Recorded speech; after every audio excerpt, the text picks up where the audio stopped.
ब्रेकनंतर पुण्यातून एक धक्कादायक बातमी समोर येते। एका MPSC करणाऱ्या विद्यार्थ्यानं आत्महत्या केली आहे। गळफास घेऊन या विद्यार्थ्यानं आत्महत्या केल्याची माहिती आहे। सागर पवार असं आत्महत्या केलेल्या या विद्यार्थ्याचं नाव आहे। MPSC परीक्षेच्या नैराश्यातून या विद्यार्थ्यानं ही आत्महत्या केली आहे।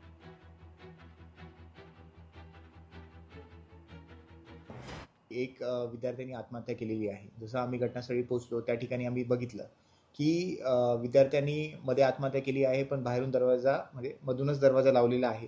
आमचे जेव्हा मार्शल पोहोचले तेव्हा ते दरवाजाचं जे कुलूप आणि लॉक होतं ते तोडून त्यांना मध्ये जावं लागलं। तिथे तो आत्महत्याच्या पोझिशनमध्ये आम्हाला आढळून आला। साधारण तो विद्यार्थी MPSCचा अभ्यास करत होता। तो किती वेळापासून करत होता, नंतर मग काय त्याची कंडिशन होती, कसला सब्जेक्ट करत होता, त्याची सगळे इन्फॉर्मेशन अजून घेणं बाकी आहे। त्याच्या पालकांशी आम्ही संपर्क करत आहे।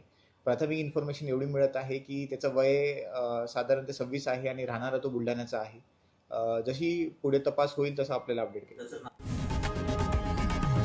लोकशाही मराठी ऐका, पहा, जागरूक रहा।